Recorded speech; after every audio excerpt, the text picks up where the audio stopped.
Hello friends, welcome to Maluka Ias and welcome to our Sociology optional discussion classes where we are going to discuss today this mains paper of Sociology optional that took place recently, 2020 mains optional paper discussion we will do, especially paper 1 discussion that we are going to do today और इसके बारे में एक proper discussion हम आपके साथ करेंगे कि what all are those areas from where question have been asked, whether we have covered those areas in classroom or not.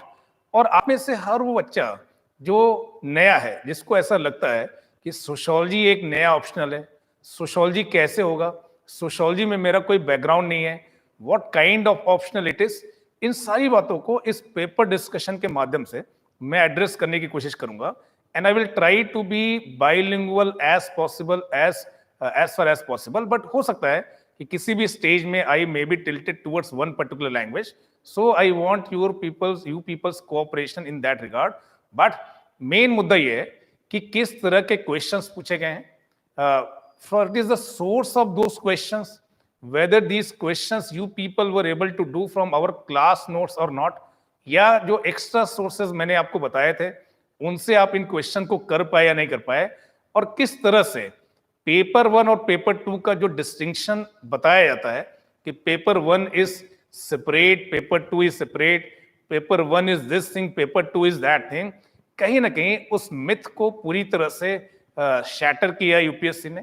Number of things that are actually they were suppose to ask in context of paper 2 that have been asked in paper 1. तो जो हमारा approach रहा dear friend कि when we were trying to cover a particular unit in paper 1, उसी के साथ ही साथ हमने पेपर 2 में भी उससे रिलेटेड जो एस्पेक्ट है उन्हें कवर किया.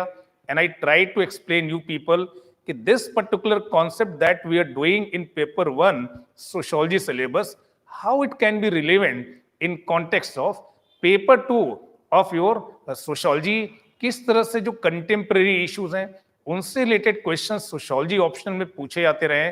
ये सारी बातें जो हमने अपने क्लासेस में डिस्कस की हैं आपके साथ, वो मैनिफेस्ट हुई हैं इस पेपर के through.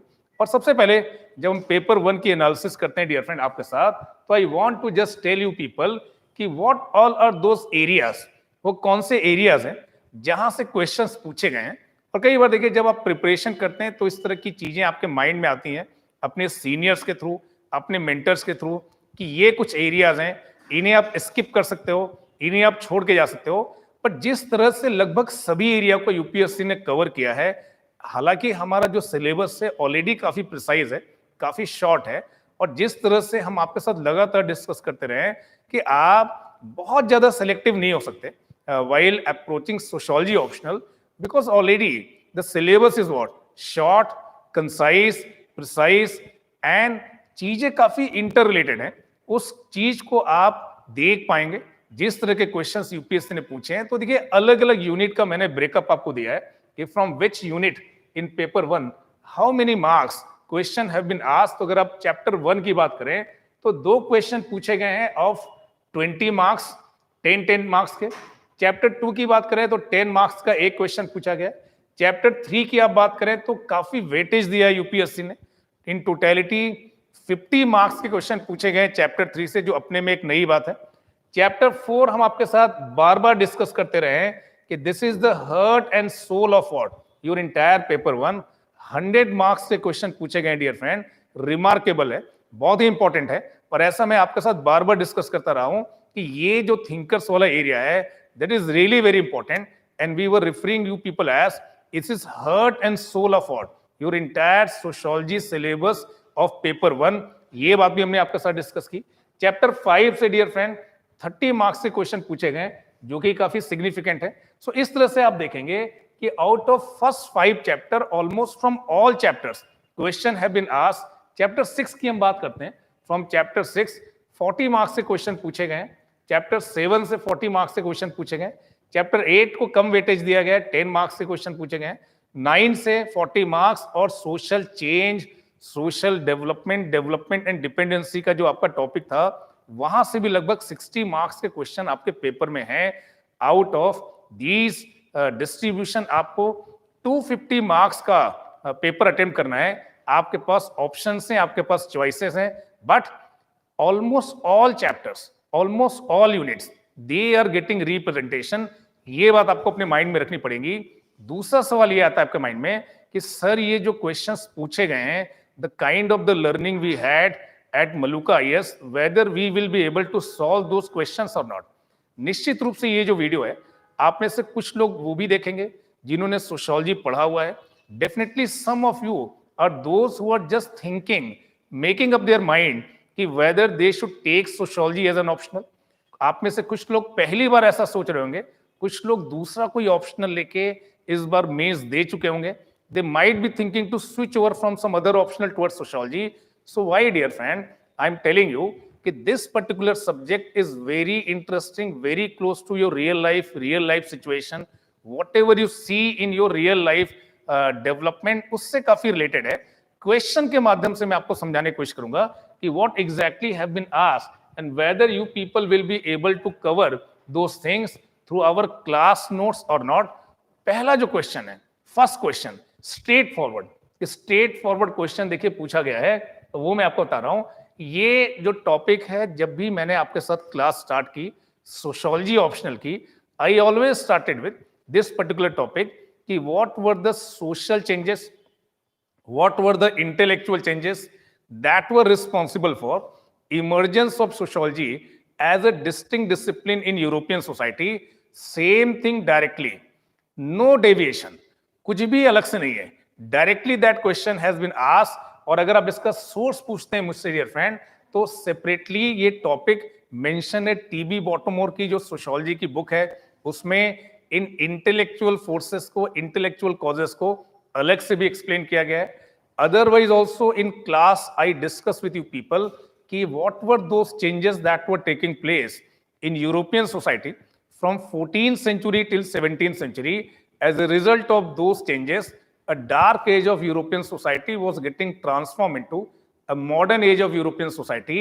And one intellectual offshoot, one intellectual byproduct of those changes was when a dark age of European society was getting transformed into modern age of European society, was emergence of sociology as a distinct discipline. So हमने बात की आपके साथ enlightenment के बारे में, new thinking के बारे में, throwing light on some darkness, and हमने बात की आपके साथ philosophy of rationality की, हमने आपके साथ बात की philosophy of science की. We discussed with you people the idea of philosophy behind history, idea of progress, biological theory of evolution, conservatism, all these things. These were the intellectual forces, these were the intellectual causes responsible for emergence of sociology as a distinct discipline. So एक direct question पूछा गया है, कहीं से भी आपको ऐसा नहीं लगेगा कि आपके क्लास नोट से बाहर से पूछा गया है. आप में से जो लोग जिन्होंने इसको नहीं पढ़ा है, you can refer it from TB Bottomore's book, that is a direct source. और एक इजी क्वेश्चन डियर फ्रेंड, जब यहाँ पे पूछा जा रहा है कि how did the intellectual forces lead to emergence of sociology, discuss, आपको चर्चा करना है, आपको डिस्कशन करना है उन इंटेलेक्चुअल फोर्सेस के बारे में, फिलॉसफी ऑफ रैशनैलिटी के बारे में, फिलॉसफी ऑफ साइंस के बारे में, philosophy behind history, biological theory of evolution, ideology of conservatism. These were the factors, they were responsible for, they were the intellectual forces responsible for emergence of sociology as a distinct discipline. I hope कि all those people who have attended class easily उन्होंने इसे attempt किया होगा. और हमने आपके साथ discuss किया कि प्रिस्क्राइब्ड वर्ड लिमिट में कैसे आप अपने आंसर को फ्रेम कर सकते हैं. This thing I also discuss with you people. Then next question आप देख सकते हैं. The next question that is also one easy question and that is also a straight forward question. Is sociology is a value free science? Sociology value free science है या नहीं? तो सीधे सीधे आपके सिलेबस में एक टॉपिक है ऑब्जेक्टिविटी एंड वैल्यू न्यूट्रलिटी. और ये जो टॉपिक है ऑब्जेक्टिविटी एंड वैल्यू न्यूट्रलिटी, हमने आपके साथ समझने की कोशिश की कि सोशियोलॉजी एक साइंटिफिक फिनोमिना, साइंटिफिक डिसिप्लिन की तरह से हो सकती है नहीं सकती है.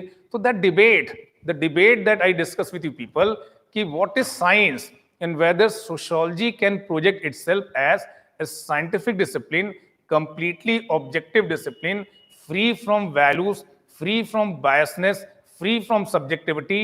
ऐसा हो सकता है या नहीं हो सकता? हमने आपके साथ डिस्कस किया कि before becoming a sociologist you are member of what society, and when you grow up in society, societal values, societal norms, societal practices, they definitely influences you, and they influences you at multiple level. multiple level पे आपको influence करते हैं. आप कौन सा topic choose करेंगे sociological research के लिए, किस चीजों को आप लाइक करते हैं, क्या नहीं लाइक करते हैं, your orientation towards a particular community, your orientation towards a particular ethnic group, number of things they influence in sociological research. तो हमने आपके साथ बात की थी कि कैसे हमारे जो फाउंडिंग फादर्स हैं, जिनको हम पॉजिटिविस्ट बोल रहे थे, those who were trying to project sociology as a positive science, they were talking about value free. They were saying कि true knowledge can be discovered. सही नॉलेज तभी डिस्कवर किया जाता है when you detach yourself from values, when you detach yourself from biasness, when you detach yourself from prejudices. But हमने आपके साथ बात की मैक्स वेबर की कि how he tried to distinguish between value neutrality and value relevance, कि there are certain areas जहां पे वैल्यूज की इंपॉर्टेंस है, आप उन्हें डिटैच नहीं कर सकते. Complete value neutrality is not possible in case of sociology. This debate I discuss with you people. Direct question you can attempt, easy question that you can attempt. बहुत ज्यादा यहाँ पे आपको कहीं पे सर्च करने की जरूरत नहीं है. तो नेक्स्ट थिंग हमने आपके साथ डिस्कस किया था dear friend, methodology is a system of rules, principles and procedure which forms a scientific investigation. तो science, scientific method and its critique, this topic I discuss with you people. मैंने आपको बताया कि why a particular way of acquiring knowledge is referred as science, कि क्यों एक particular तरीका जिससे आप knowledge को discover करते हैं उसे science बोला जाता है. and what is that way? एक systematic sequential series of steps को आप फॉलो करते हैं और उसके थ्रू जो आप नॉलेज एक्वायर करते हैं, that knowledge is known as scientific knowledge. Data collection, observation, experimentation, generalisations, theory building, जिसकी रिलायबिलिटी, जिसकी वैलिडिटी काफी हाई होती है, such kind of the investigation, that is scientific investigation. And how it flows, what are the stages, in which stage you are doing what, and the knowledge that you have acquired through these definite stages, such knowledge is known as scientific knowledge. Such a way of acquiring knowledge is known as scientific investigation. I hope that thing is clear to you people. इसमें भी आपको कोई doubt नहीं होना चाहिए. इसके बाद देखिए हमने आपके साथ डिस्कस किया था मैक्स वेबर से रिलेटेड क्वेश्चन आया हुआ है आइडियल टाइप के बारे में. And I discuss with you people कि how ideal type, idea of ideal type was used as a methodological tool. What Max Weber was saying?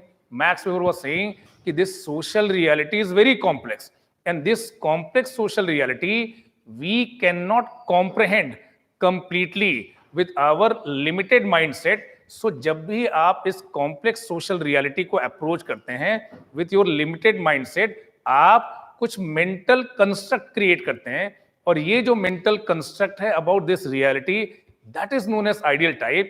That mental construct may not be the complete reality, but definitely it is carrying certain elements of reality.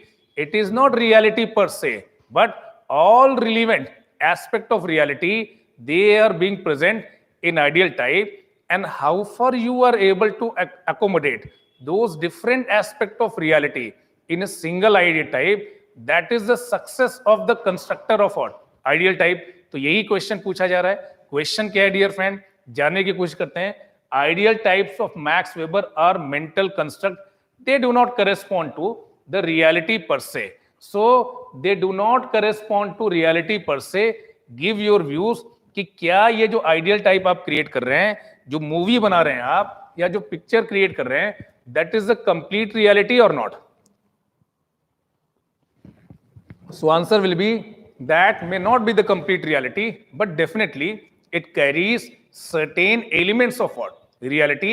Those elements that were found to be relevant by constructor of what? That ideal type. I think this thing we have discussed in much detail. बहुत detail में हमने इसके बारे में discuss किया. हमने bureaucracy के बारे में आपके साथ डिस्कस किया. हमने बहुत सारे डायमेंशंस कवर किए. यूटिलिटी क्या है, लिमिटेशंस क्या है आइडियल टाइप की. In your class notes, direct question dear friend, and that's why I was repeatedly saying कि ये जो क्वेश्चन आंसर की प्रैक्टिस हम आपको करा रहे हैं, इससे बाहर आने की पॉसिबिलिटी काफी कम है। और आप देख सकते हैं कि ये क्वेश्चन सीधे सीधे आपके नोट्स में, आपके नोट्स में, आपके सिलेबस में कहीं पे भी देखिए कोई बाहर से नहीं पूछा गया है। Then analyse the relevance of pattern variable and their utility in study of social change. Talcott Parsons के केस में हमने आपके साथ डिस्कस किया कि one aspect that is very important in your syllabus is the idea of what, pattern variable. और ये pattern variable क्या है डियर फ्रेंड, हमने आपके साथ डिस्कस किया कि जो सोशल सिस्टम है that is pattern by culture. It is a culture of that society that patterns what? Social system. But culture itself is not monolithically patterned. It always gives you choices at multiple level.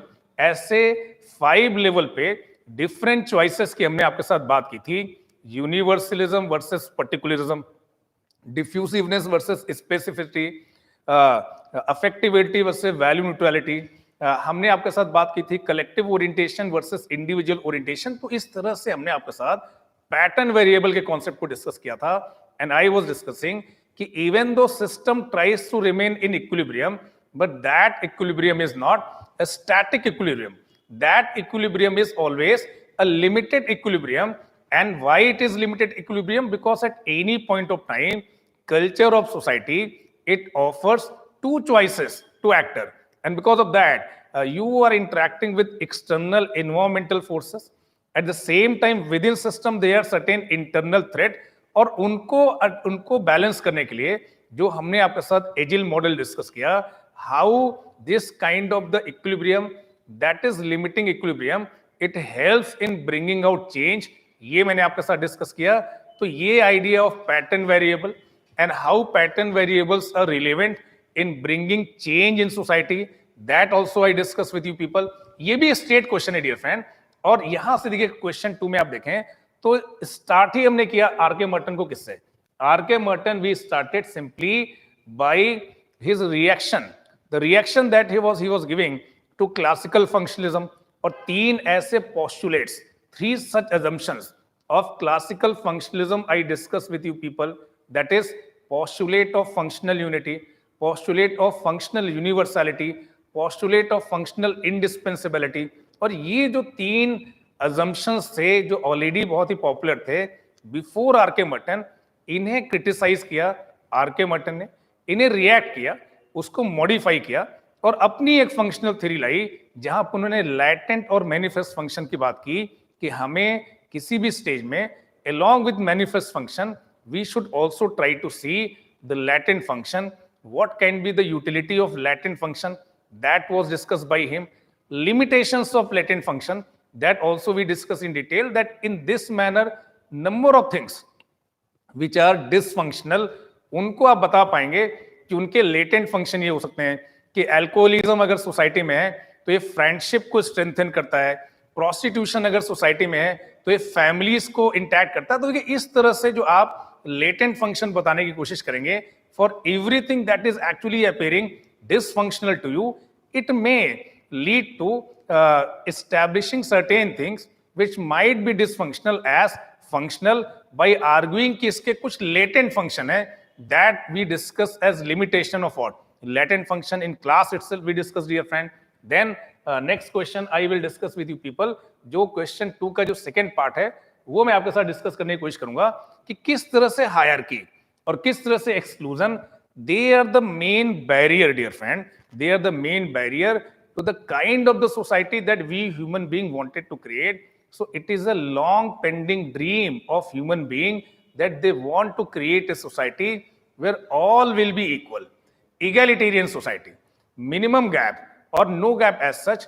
But ऐसी जो transformative societies आप बनाना चाहते हैं उसमें अगर कहीं से भी बैरियर है तो क्वेश्चन क्या पूछना है कि how hierarchy and exclusion they are the major impediment in the transformation of society discuss. So there is consensus among sociologists, among social anthropologists, that human being they should create a society that should be egalitarian, but hierarchy, हमने natural hierarchy, social hierarchy, how natural differences they get converted into social hierarchy, how people, if they are deprived over a longer period of time, they may get excluded from mainstream of society, and such exclusion may lead to marginalization of that section of society.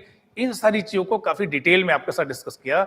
Number of thinkers के बारे में हमने बात की जिन्होंने hierarchy और exclusion को explain किया कि how hierarchy and exclusion they can be main impediment, main barrier for transformation of these societies, human societies, where human being they want to create a kind of society that will be egalitarian. That thing is something important we have covered in the class. Direct question आया, देखिए आप syllabus को देखिए, directly ये concept of hierarchy, directly ये concept of exclusion, that is mention in your syllabus, and question is being asked directly from that.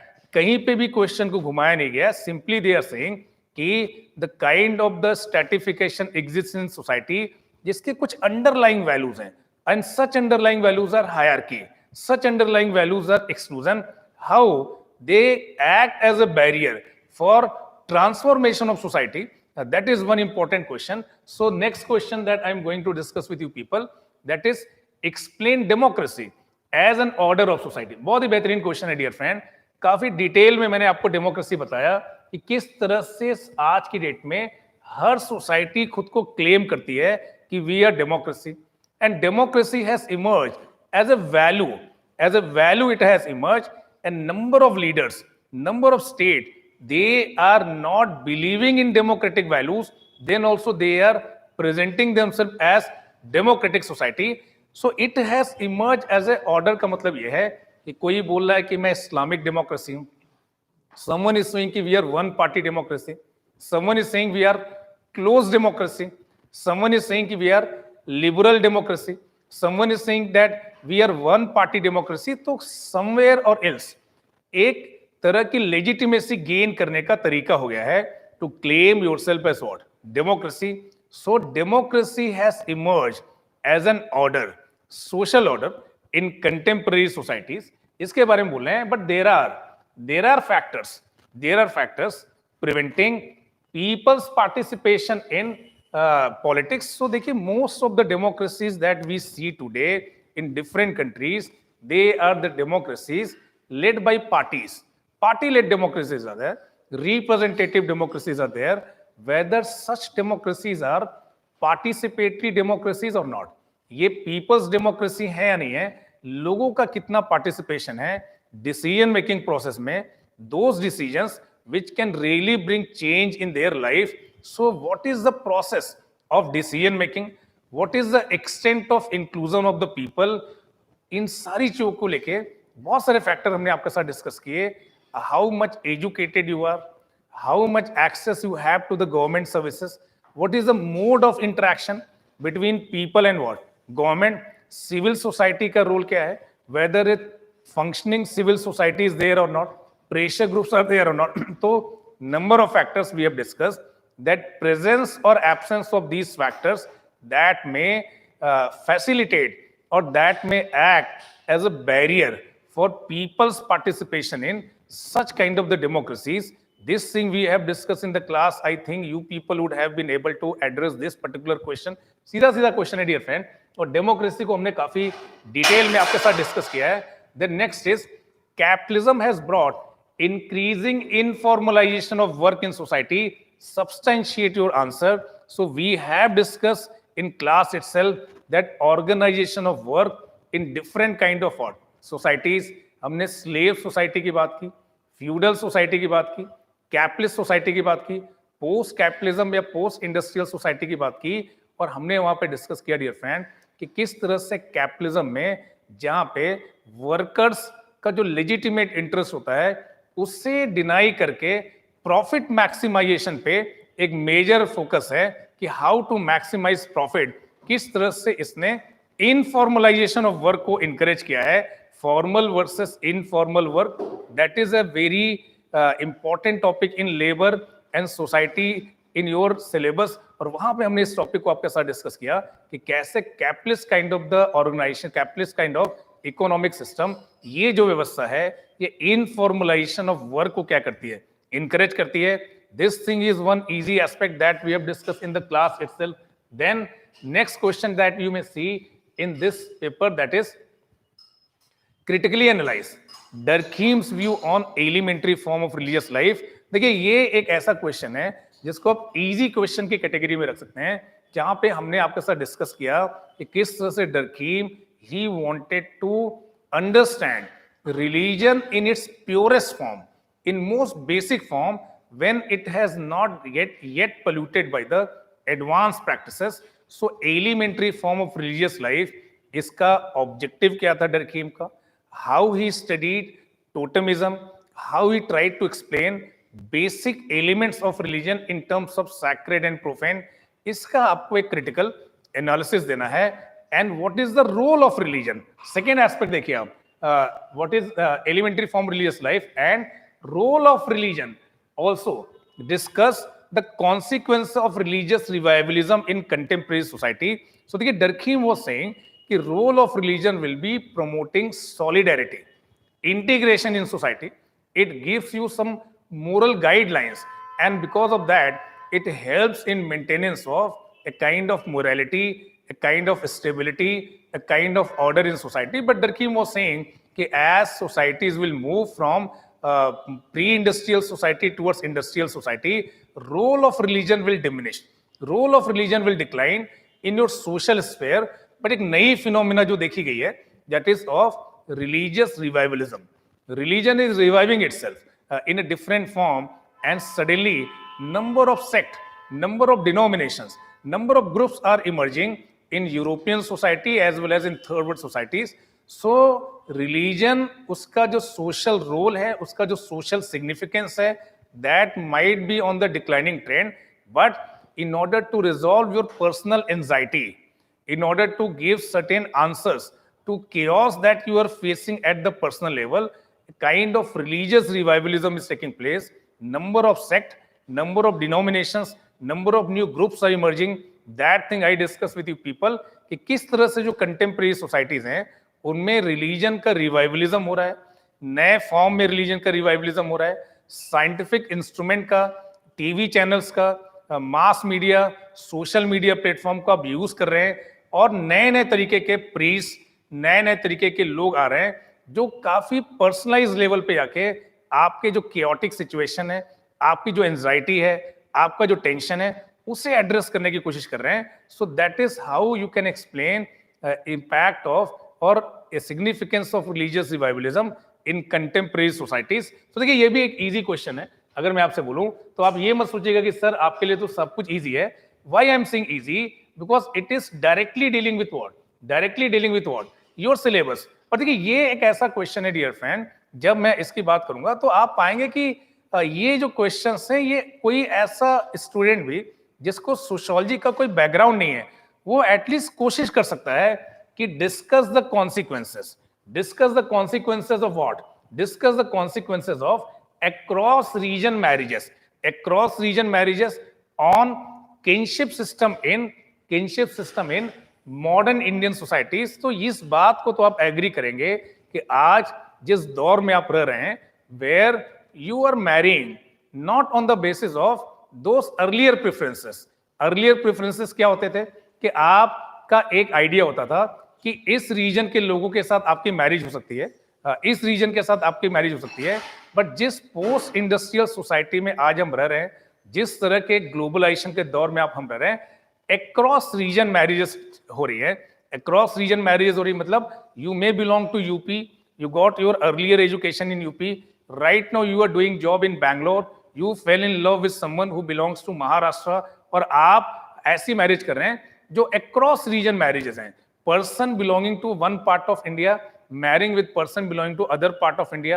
Someone is North Indian, someone is South Indian, someone is from some other part. So ऐसी जो across region marriages हो रही dear friend, they are leading to what? They are leading to proliferation of different kind of culture. अलग अलग cultural practices अलग अलग जगहों पे proliferate हो रही हैं, और कहीं ना कहीं एक cosmopolitan kind of culture क्या हो रहा है? Emerge हो रहा है, and that is affecting in an important manner your kinship system in Indian society. This thing you have to write in this particular answer कि किस तरह से जो across region marriages हो रही हैं, ये kinship system को affect कर रही हैं, मॉडर्न इंडियन सोसाइटी में। The next question that is also very interesting question, अगर आप इसे देखें तो this question is also very interesting question. ये कोविड-19 जो महामारी है, जो कोविड-19 एपिडेमिक है, उसके कॉन्टेक्स्ट में dear friend, science, technology and social change, this is the topic in your syllabus. और science, technology and social change जो टॉपिक है, उसे जब मैंने आपके साथ कवर किया तो मैंने आपको बताया कि किस तरह से साइंस और टेक्नोलॉजी जो है ये आपकी लाइफ को काफी कंफर्टेबल कर सकता है। और नए नए एडवांसमेंट हो रहे हैं टेक्नोलॉजिकल फील्ड में, and such advancement they are trying to make your life very comfortable. ये आपकी लाइफ को काफी कंफर्टेबल बना रहे हैं। बट ये जो आपका जो अप्रोच है नेचर के साथ इंटरफेयर करने का, ये जो आपका अप्रोच है ग्रीड बेस्ड सोसाइटी बनाने का, हेडोनिज्म का, एक्सट्रीम कंज्यूमरिज्म का, कहीं ना कहीं it kept us at the mercy of what nature. जिस तरह से बात हो रही है ग्लोबल वार्मिंग की, एक्सट्रीम वेदर डेवलपमेंट देखे जा रहे हैं, और रिसेंटली ये जो एपिडेमिक आया ये कहीं ना कहीं मैन मेड एपिडेमिक था। ये मैन का जो इंटरफेरेंस इन नेचर के साथ, उसका एक कॉन्सिक्वेंस था। तो question is asking what, question is asking that is humanity is at the mercy of what nature, is humanity is at the mercy of nature, science and technology. So देखिए ये जो balance है, अगर इस balance को आप maintain नहीं कर पाएंगे while satisfying your needs and while exploring these natural resources with the help of science and technology, अगर आप नेचर के साथ बैलेंस अचीव नहीं कर पाएंगे डियर फ्रेंड, तो डेफिनेटली ह्यूमैनिटी, उसका सर्वाइवल, उसका existence, that will be at threat. That question is asking that in the context of this corona epidemic आपको बताना पड़ेगा कि जो ह्यूमैनिटी है, कहीं ऐसा तो नहीं है कि साइंस, टेक्नोलॉजी और नेचर के बीच का ये जो द्वंद्व है उसकी क्राइसिस की मर्सी पे डिपेंडेंट हुए। तो आई होप कि this question you people would have understood. इसे आप एड्रेस कर सकते हैं अगर आपने साइंस, टेक्नोलॉजी और सोशल चेंज को पढ़ा है, कंटेम्प्रेरी एग्जांपल्स को आपने इंक्लूड किया है।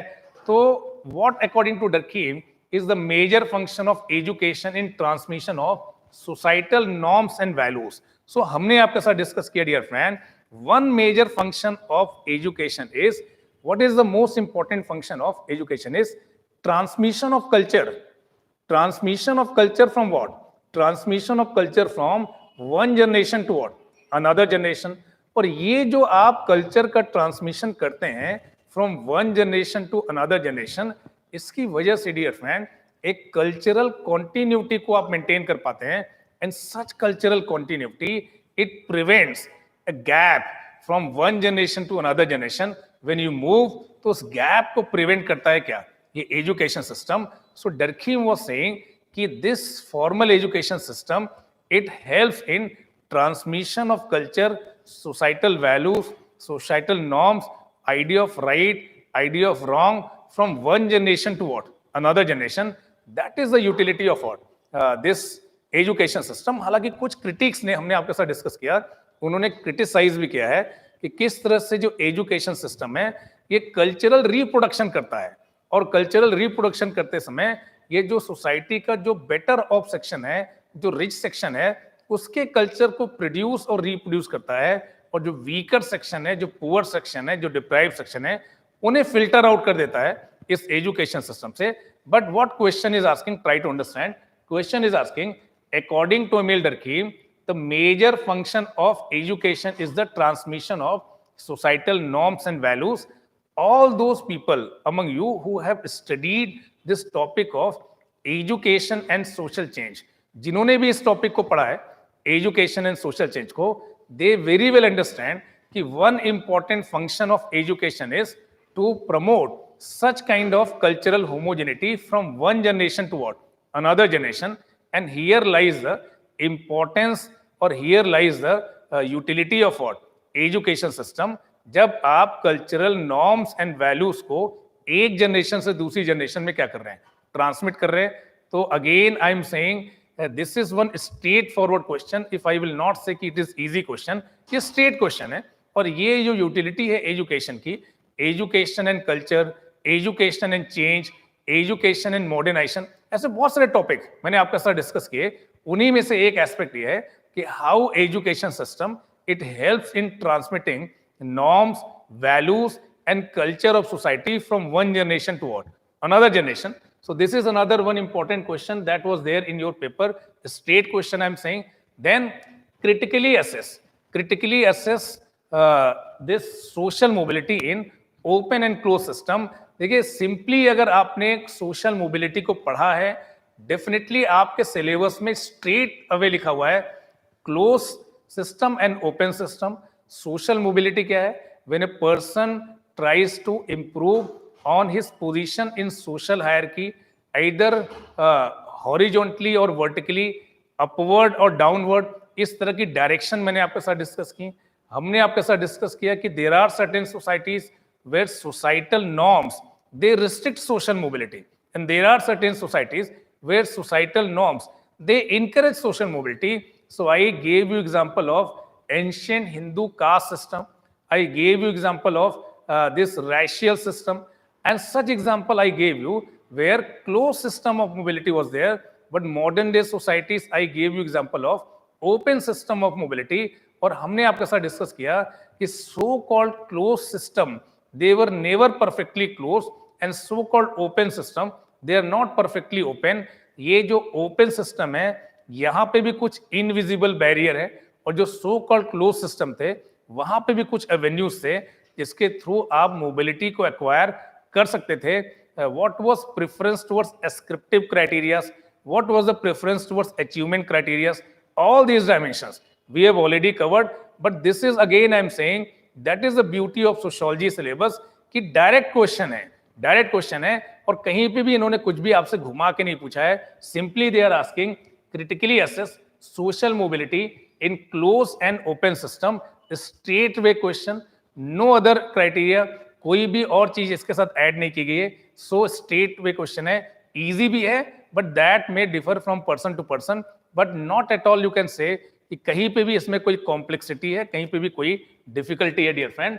Then next question if you see, then section B में हम आते हैं और देखिए सेक्शन बी में क्या क्वेश्चंस पूछे गए इसे आपके साथ डिस्कस करता हूं. In the context of globalization has the scope of sociology been changing in India. Basically देखिए ये हो सकता है कि ये topic that scope of sociology इस सेकेंड फर्स्ट यूनिट का आपका देखिए सेकेंड टॉपिक है स्कोप ऑफ सोशियोलॉजी. और जो स्कोप है हमने आपके साथ डिस्कस किया है, स्कोप इज बीइंग जज in terms of the area that particular subject is going to cover. So कोई भी सब्जेक्ट आपकी इंटेलेक्चुअल क्यूरियोसिटी का क्या एरिया कवर कर सकता है, that actually defines the scope of what that subject. So in the era of globalization, जब आप ईरा ऑफ ग्लोबलाइजेशन में रह रहे हैं तो हो क्या रहा है डियर फ्रेंड, हो ये रहा है कि कंसर्न्स ग्लोबल कंसर्न्स बन रहे हैं. आपके जो इश्यूज हैं वो ग्लोबल वार्मिंग है, आपके इश्यूज हैं क्लाइमेट चेंज है, आपके इश्यूज हैं दिस ग्लोबल टेररिज्म, आपके इश्यूज हैं ग्लोबल इकोनॉमी, आपके इश्यूज हैं इंटरनेशनल जो ऑर्गेनाइजेशन है, आपके इश्यूज हैं ग्लोबल जो ये वैश्विक ऑर्डर है, इंटरनेशनल जो पॉलिटिकल ऑर्डर है. So here I am saying कि sociology which is the scientific study of what human behaviour, when you are living in globalized world, when borderless interaction is taking place, and person who grew in this society, person who got nurtured in this society, right now doing job in France, some of the sister brother are living in Germany, उनके साथ आप interact कर रहे हैं, शाम को एक video call हो रही है जिसपे सभी लोग जुड़े हुए हैं. तो देखिए how sociology will see about interaction, human relations, kinship pattern, employment opportunities. देखिए हर लेवल पे जो चेंजेस हैं हो रहे हैं. और देखिए globalization has open a plethora of area, number of areas that is now the subject matter of sociology. That is a concern of what these budding sociologists, those who are doing their research. So definitely globalization has expanded the scope of what sociology as a subject in the era of what globalization.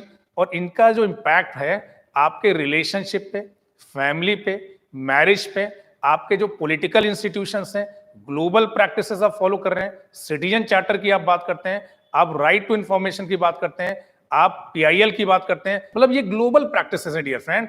और इन practices को आपने अपने political system में, आप regional free trade area agreement की बात करते हैं, इकोनॉमिक सिस्टम में आपका जो कंज्यूमरिज्म है, पहनने का जो स्टाइल है, फूड जो हैबिट है, ग्लोबल जो डिजीजेस है, किस तरह से कोरोना की जो डिजीज है चाइना से अगर माना जाए किस से इंडिया में आई और किस तरह से आपको दिख रही थी कि आ रही है और आपके घर के पास तक, घर के अंदर तक आ गया। तो देखिए ये जो ग्लोबल कंसर्न्स हैं, ग्लोबल प्रैक्टिसेस हैं, ग्लोबल पॉलिटिकल इंस्टीट्यूशंस हैं, how all these things can be subject matter of sociology that we have discussed while discussing scope of what sociology in the era of what globalization.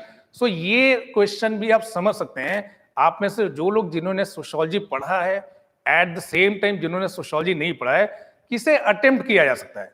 You can attempt it even though you have not thought it before that in the era of globalization. What question is asking in the context of globalization, has the scope of sociology been changing in India? Definitely dear friend, आपका जो concern है अब केवल Indianness नहीं रह गया, आपके schools global schools हो चुके हैं, आपके हॉस्पिटल्स सुपर स्पेशलिटी हॉस्पिटल्स हो चुके हैं, आपका जो रहने का तरीका है इंटरनेशनल स्टैंडर्ड्स के घर बनाए जा रहे हैं। सो मल्टीपल लेवल पे you will find that scope of sociology to study human behavior in Indian society that has changed in the context of what socialization. I hope that this thing you people are able to understand. Then next question I will discuss with you people, that is discuss the importance and sources of hypothesis in social research. देखिए हमने आपके साथ discuss किया कि देखो जो first जो 3 unit हैं यहां से क्वेश्चंस आए हैं और ये डायरेक्ट क्वेश्चन आए हैं, तो आप हाइपोथेसिस जनरेट करते हैं और उस हाइपोथेसिस को आप पोटेंशियली प्रूव या फॉल्सिफाई करने की कोशिश करते हैं। तो जो फर्स्ट स्टेज होता है थ्योरी बिल्डिंग में, that starts with what hypothesis. So hypothesis how it is important in entire theory building process, ये एक एस्पेक्ट है आपके यूनिट नंबर 3 का.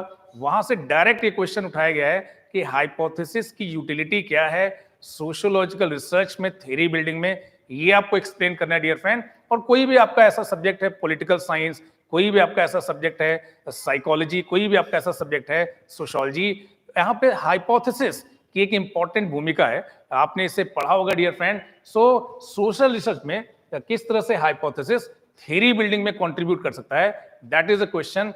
Then what is the problems associated with observing social fact. So again I am saying in rules of sociological methods, Durkheim very clearly talked about rules related to observation of social fact. और जब वो बात कर रहे हैं rules related to what observation of social fact, तो what he's saying कि you should observe social fact as a thing. You should keep all your prejudices, all your stereotype at bay.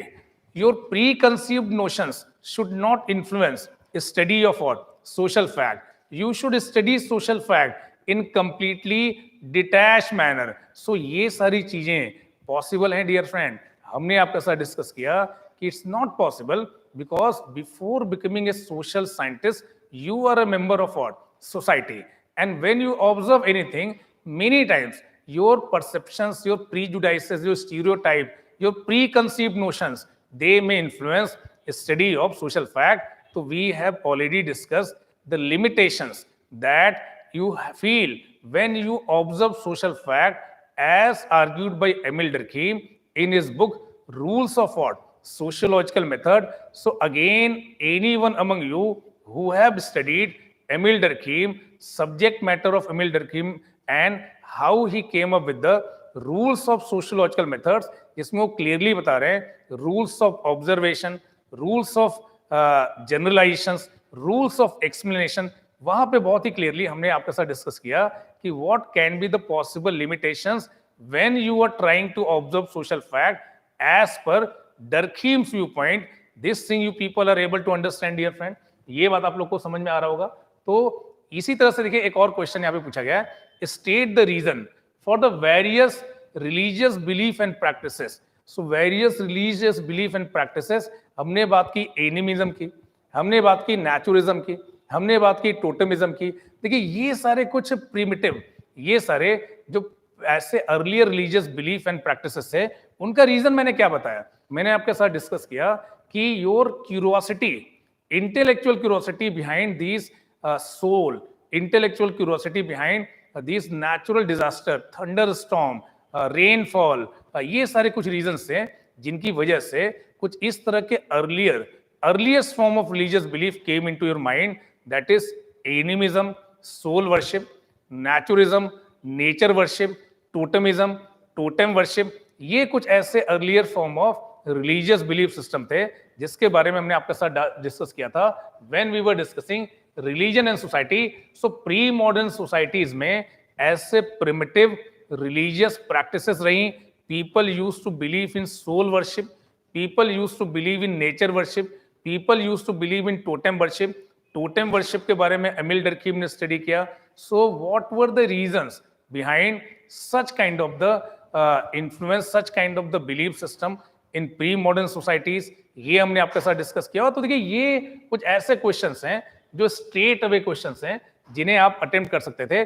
कहीं पे देखिए इन्होंने चीजों को घुमाने की कोशिश नहीं की है. सो इंस्टीट्यूशन ऑफ मैरिज जिसको लेके अलग अलग रिलीजन में अलग अलग तरह के थॉट प्रोसेस है. कुछ लोग ऐसा बोलते हैं कि we live one, we die one, we marry one. So marriage एक बंधन है, एक सैक्रामेंट है, ये इनडिसोल्युबल बॉन्ड है. So what question is asking कि क्या अभी भी मैरिज एक सैक्रामेंट है? सो डेफिनेटली आप समझने की कोशिश करिएगा. ये जो डिस्टिंक्शन है फर्स्ट पेपर और सेकंड पेपर का, क्वेश्चन क्या पूछा जा रहा है, does the institution of marriage continue to be sacred in Indian society? Directly they are asking in context of what, Indian society.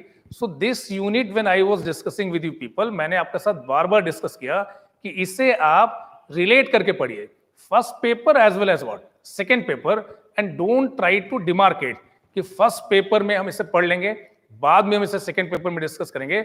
So when I was discussing with you people family, general idea about family, definition of family, changes in family, structural and functional aspect of family, at the same time I discuss in context of India कि किस तरह से house hold dimension of family की बात की जा रही है, नए तरह के हाउस होल्ड इमर्ज हो रहे हैं. हमने आपके साथ डिस्कस किया मैरिज एक सोशल लाइजन है between two adult members of opposite sex, जो उन्हें ये राइट देता है for sexual reproduction, for living together. इस तरह के जो आपको रिकॉग्निशन मिलते हैं, इसको लेके अलग अलग रिलीजन में हमने आपके साथ डिस्कस किया, अलग अलग बातें थी.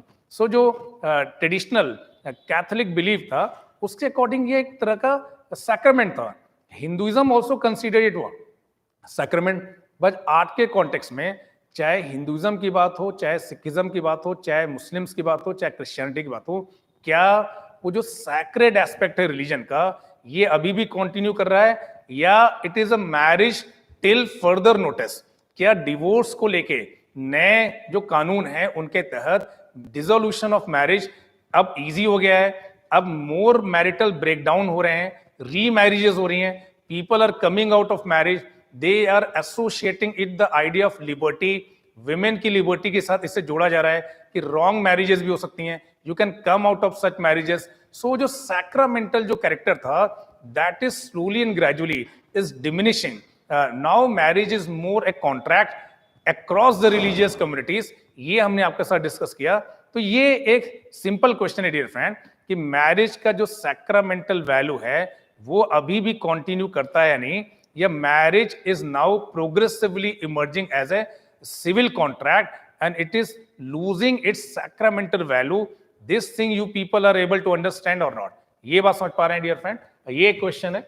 देन नेक्स्ट क्वेश्चन की हम बात करते हैं. क्या बात की जा रही है? Discuss the new labour code. आपने अगर हिंदू न्यूज़पेपर पढ़ा है, बार बार इससे संबंधित, बार बार इससे रिलेटेड आर्टिकल्स आए हैं मिनिमम 10-15 टाइम्स. पिछले 3-4 मंथ के टाइम में मिनिमम 10-15 टाइम्स लेबर कोड्स के बारे में बात की गई. कैसे 44 आपके पास इंडस्ट्रियल डिस्प्यूट से संबंधित कानून थे, उन्हें रिड्यूस करके आपने 4 इंडस्ट्रियल लेबर कोड लाया इंडिया में.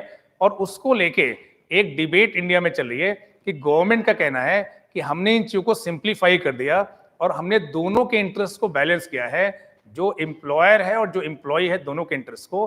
बट वर्कर्स जो ट्रेड यूनियन है, दे आर सेइंग कि it is more just to facilitate ease of doing business, it is more to facilitate more FDI in India, it is more in favour of these capitalist less in favour of home workers. तो उसी को देखिए directly पूछा गया और ये contemporary issue में एक इंपॉर्टेंट इशू रहा कि discuss the new labour codes and their impact on formal and what informal work. तो देखिए हमने आपके साथ डिस्कस किया कि लार्जली ये कवर कर रहे हैं किसे, फॉर्मल वर्क को। इनफॉर्मल जो सेक्टर है उसे काफी अच्छे से कवर नहीं कर रहे हैं और इंडिया में जो ज्यादा लेबर फोर्स है that is in informal sector. हमने आपके साथ बार बार ऐसा डिस्कस किया कि एक बड़ा तबका ऐसा है जो इनफॉर्मल सेक्टर में काम कर रहा है, वो इस इंडस्ट्रियल जो 4 इंडस्ट्रियल लेबर कोड हैं उनके थ्रू प्रॉपरली गवर्न नहीं हो रहा है, जिसको लेके एक मेजर कंसर्न रेज किया है number of civil society activist ने, नंबर ऑफ ट्रेड यूनियंस ने। बट कहीं ना कहीं ये जो लेबर कोड्स हैं, जो नए इंडस्ट्रियल लेबर कोड्स हैं, they are more tilted towards creating a favourable business climate, investment climate, ease of doing business. और यहां पे ऐसा बोला जा रहा है कि इसकी वजह से ये वर्कर्स के कंसर्न को कहीं ना कहीं से पूरी तरह से कवर नहीं कर पा रहा है। This thing also I discuss with you people. Then next question आपके साथ डिस्कस करते हैं, क्या है, according to C Wright Mills हमने आपके साथ बात की एलीट थ्योरीज ऑफ पावर की, और बहुत अच्छे से हमने आपको बताया कि जो एलीट थ्योरीज ऑफ पावर है उनमें कुछ ऐसे स्कॉलर्स है जो एलीट रूल का जो बेसिस है, एलीट रूल का जो सोर्स है वो साइकोलॉजिकल फीचर्स में, जैसे लॉयन और फॉक्सेस की बात कर रहे थे विल्फ्रेडो परेटो, जैसे कुछ सुपीरियर क्वालिटीज की बात कर रहे थे Robert Michel. But there was one scholar हमने आपके साथ बात की सी राइट मिल्स की, and C Wright Mills was talking about certain institutions, military organization, political parties, business establishment, and what he was saying कि those who occupy higher posts in these institutions automatically they become part of what elite structure. So they become part of elite structure not because psychologically they are superior or some personal qualities they have, just because in these institutions they enjoy some higher positions. So once you enter into these civil services, you will be the part of what? Elite structure of this society. So elite rule is institutional and it is not psychological. Direct question from C. Wright Mills idea about power elite. So all those people among you who have studied sociology, देखिए आपने अगर sociology पढ़ा है और उसके बाद इस paper को देने गए हैं, you will believe in whatever I am saying. If you have not studied, आपको लगेगा कि सर इस saying कि everything is easy, everything is straight, but this subject is really very straight. और क्वेश्चन यहाँ पे सीधे पूछे जा रहे हैं, बस वर्ड लिमिट को लेके आपको प्रॉब्लम हो सकता है कि इतनी चीजों को आप इतने वर्ड्स में कंबाइन कर पा रहे नहीं कर पा रहे हैं। So analyse the strength and weaknesses of social survey method, just go through the syllabus. Simply अलग अलग रिसर्च मेथोडोलॉजी के बारे में दिया हुआ है, ऑब्जर्वेशन टेक्निक, पार्टिसिपेशन टेक्निक, सर्वे टेक्निक, सोशल सर्वे आप कराते हैं, कोई प्रोडक्ट आता है मार्केट में, सर्फ एक्सेल आता है, कुछ भी आता है, उसका सर्वे कराया जाता है, लोगों का एटीट्यूड उसके बारे में देखा जाता है। तो सोशल सर्वे के थ्रू क्या एडवांटेजेस हैं, क्या डिसएडवांटेज हैं, इजीली से एडमिनिस्टर किया जा सकता है, जैसा फीडबैक लोगों से लेना चाहते हैं आपको मिल जाता है। बस कॉम्प्लेक्स इश्यूज के बारे में आपको जानकारी नहीं मिल पाती है, लिमिटेड इश्यूज के बारे में ही आपको सर्वे से जानकारी मिल पाती है। This thing I discuss with you people while discussing different methods of sociological research. और इससे एक डायरेक्ट क्वेश्चन पूछा गया है, एक मेथड उसमें है सोशल सर्वे का, सोशल सर्वे का एक मेथड है। सिंपली क्या पूछ रहे हैं, सोशल सर्वे मेथड के पॉजिटिव्स बता दिए, सोशल सर्वे मेथड्स के नेगेटिव बता दिए। देखिए इससे इजी क्वेश्चन आप एक्सपेक्ट नहीं कर सकते, क्योंकि जब भी आप इंटरव्यू टेक्निक की बात कर रहे थे, सर्वे टेक्निक की बात कर रहे थे, पार्टिसिपेशन टेक्निक की बात कर रहे थे, हम सारी टेक्निक में ऐसे ही बात कर रहे थे कि इसके पॉजिटिव क्या है, इसके नेगेटिव क्या है। अगर कोई क्वेश्चन डायरेक्टली ऐसा पूछ रहा है कि इनमें से एक मेथड के स्ट्रेंथ क्या है और वीकनेसेस क्या है, so you should consider that question as what, straight question and easy question. So that is another question that is directly asking strength and weaknesses of what? Social survey method. Technology has accelerated. Technology ने accelerate किया है process of development and dependency. Discuss basically एक बहुत ही बेहतरीन question जो आप exam hall में सोच के ही क्या कर सकते हैं, लिख सकते हैं। तो ग्लोबलाइजेशन के इस दौर में डियर फ्रेंड, जिस तरह से टेक्नोलॉजी का ट्रांसफर हो रहा है अक्रॉस द बॉर्डर, और जिस तरह से टेक्नोलॉजी का एक्सचेंज हो रहा है, जिस तरह से ग्लोबल वैल्यू चेन की बात की जा रही है। अगर आपने पढ़ा होगा world development report 2020, so they are talking about what, global value chain, कि किसी भी प्रोडक्ट के पूरे लाइफ साइकिल को अलग अलग स्टेप्स, अलग अलग स्टेजेस में आप डिवाइड करो, और मिनिमम उसमें से 2 स्टेजेस हैं, 2 अलग अलग कंट्रीज में क्या हो, परफॉर्म की जाए। तो इस तरह का जो हाइपर स्पेशलाइजेशन है, इस तरह का जो इंटरनेशनल डिवीजन ऑफ लेबर है, कि आप डिजाइन कहीं और बना रहे हैं आईफोन का, आपको आईफोन से रिलेटेड जो कंपोनेंट है ताइवान और साउथ कोरिया से आ रहे हैं, असेंबलिंग चाइना में हो रही है, मार्केटिंग किसी और देश के द्वारा की जा रही है। सो इस तरह का जो देखिए टेक्नोलॉजिकल एक्सचेंज है, कहीं ना कहीं dear friend, 3-4 economies in collaboration, they are able to maintain such kind of global value chain. और ये कहीं ना कहीं ये एक तरह से नया डेवलपमेंट पैराडाइम और एक नए तरह की डिपेंडेंसी को क्या कर रहा है, शो कर रहा है। उसके कॉन्टेक्स्ट में पूछा गया है कि टेक्नोलॉजी हैज एक्सेलरेटेड, टेक्नोलॉजी ने एक्सेलरेट किया है process of development and dependency. I hope कि with this idea you people will be able to address this kind of the question, that how technology has accelerated the process of what, development and what, dependency। but ये आपको exam hall में ही सोच के लिखना पड़ेगा। फिनोमेनोलॉजिस्ट perspective किस तरह से पॉजिटिविज्म का क्रिटिक है। What is positivism? पॉजिटिविज्म वो अप्रोच है हमारे फाउंडिंग फादर का, सेंट सिमोन की बात की, अगस्ट कॉम्ट की बात की, एमिल डर्कीम की बात की, हर्बर्ट स्पेंसर की बात की, कि किस तरह से ये जो फाउंडिंग फादर हैं, they wanted to project sociology as a social positive science. किस तरह से ये सोशियोलॉजी को एक पॉजिटिव नेचुरल साइंस की तरह से प्रोजेक्ट करने की कोशिश कर रहे थे। और ये जो पॉजिटिविज्म है, किस तरह से ऐसा बोले थे कि जिस तरह से फिजिकल वर्ल्ड में हम रूल्स एंड रेगुलेशन ला सकते हैं फिजिक्स के फॉर्म में, केमिकल वर्ल्ड में ऐसा हम कर सकते हैं केमिस्ट्री के फॉर्म में, सोशल वर्ल्ड में भी sociology should aspire for discovering such generalisations, such general rules. But phenomenologist बोल रहे हैं कि फिजिकल वर्ल्ड में, नेचुरल में, you are dealing with the things, but here you are not dealing with the things, here you are dealing with the human beings and they are thinking human beings. जो physical things हैं, like H2SO4 को अगर आप HCl में mix कर रहे हैं, तो H2SO4 विल नेवर आस्क कि आज मुझे आप क्यों मिक्स कर रहे हैं। But here subject matter is human behaviour, human being, they have their meanings, they have their motives. So आप जिस तरह का अप्रोच नेचुरल वर्ल्ड में, फिजिकल वर्ल्ड में, केमिकल वर्ल्ड में अप्लाई कर सकते हैं, such kind of the approach you cannot apply in case of a human being. Such kind of the approach will be barren. So Alfred Sudge की मैंने बात की थी, how Alfred Sudge was criticizing such kind of the positivist orientation. So phenomenology emerged as a major critique to the positivistic tradition that was led by Auguste Comte, Emile Durkheim, Saint Simon. This thing is one important aspect जो आपके syllabus में clearly mention है। Science, scientific method वाला जो आपका topic है, sociology as ए science, वहां पे आप पाएंगे कि किस तरह से positivism and critic straight away लिखा हुआ है।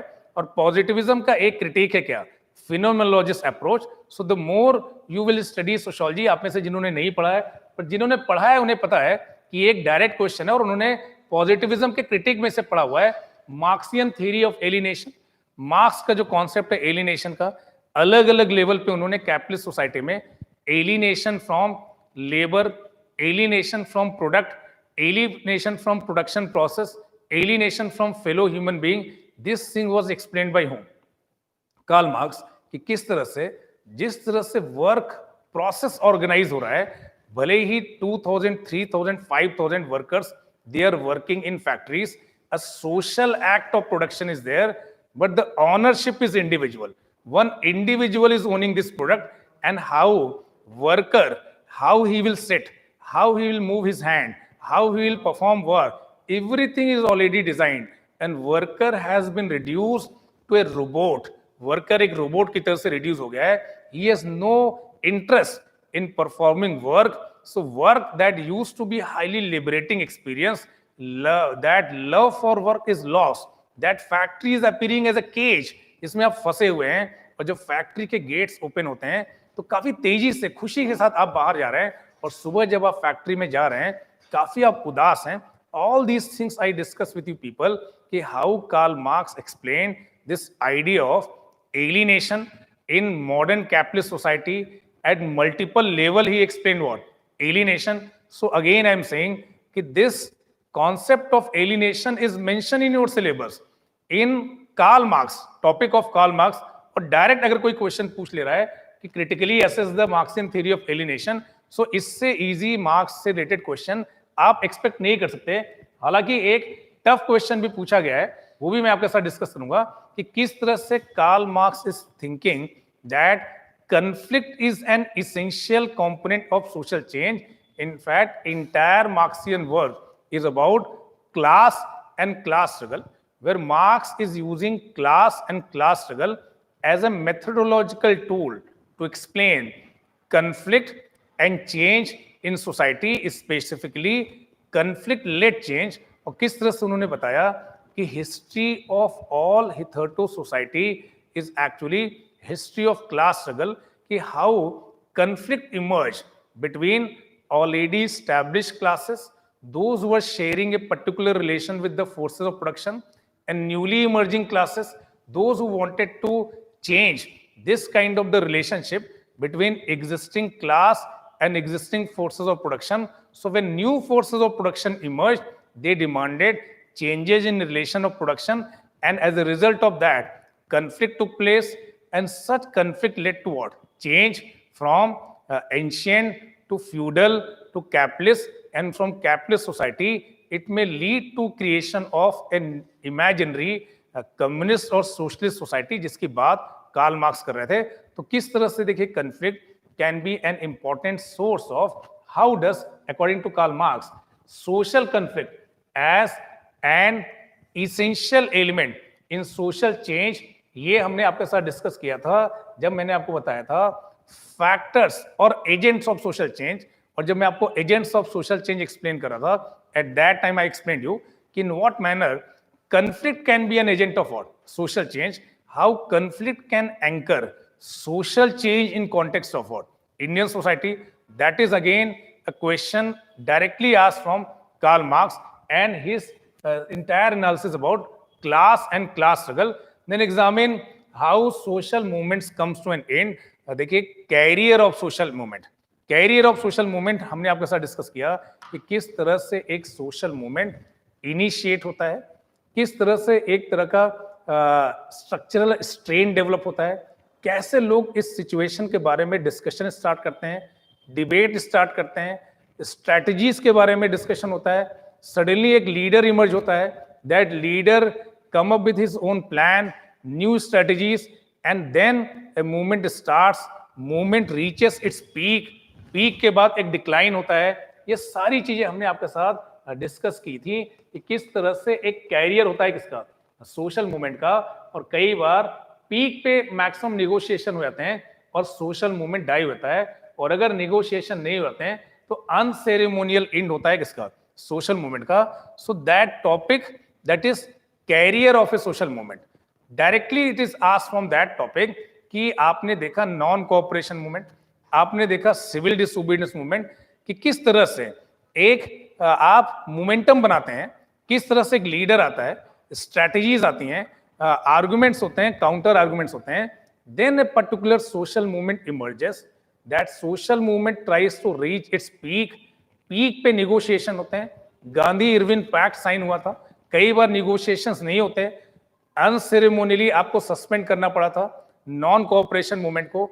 अभी आप इस तरह के कंटेम्परेरी एग्जांपल देख सकते हैं कि how a movement emerges, how that movement reaches its peak, how at the peak perhaps negotiation take place, and then there will be some respectable end to that social movement. Many times negotiations may not take place and unceremonial end will take place for a social movement. So career of social movement is the topic, and from that topic directly this question has been asked कि different stages होती हैं social movement की, और उन different stages के बारे में यहाँ पे पूछा जा रहा है कि कैसे कोई social movement का end होता है. So that is your all 8 questions that have been asked in paper 1, dear friend, in sociology optional. One thing that I will try to say to you people कि ये one of the simplest paper है. Easy कहना हो सकता है कि आप में से अलग अलग लोगों को लगे, बट आप में से जो भी सिंसियरली इन 10 यूनिट को पढ़ के गया है वो ये बता सकता है कि nothing is out of the syllabus. ये जो 10 यूनिट्स हैं जो बहुत ही कंसाइज तरीके से मेंशन है, लगभग सारे एस्पेक्ट को हमने क्लास में कवर किया है और उनसे रिलेटेड क्वेश्चंस पूछे गए हैं। आपने अगर उन्हें पढ़ा है तो will be able to answer. कहीं से भी बाहर से आपको आइडियाज लाने की जरूरत नहीं है, एक्सेप्ट मैंने वो जो लेबर कोड वाला क्वेश्चन आपके सामने डिस्कस किया जो कि बार बार हिंदी न्यूज़पेपर में आ रहा था। ये लेबर कोड्स आपके लिए इंपॉर्टेंट थे, ऐसा हमने डिस्कस किया था। Those who studied with me, जिनके साथ मैंने वर्क एंड इकोनॉमिक लाइफ पढ़ा है, क्लास में मैंने आपको पीपीटी में इसको इंक्लूड करके दिया है, that you people might be knowing this thing. तो thank you to all of you dear friend for staying with me, for joining with me in this discussion class. Again I will come back with you people with the discussion of paper 2. Thank you to all.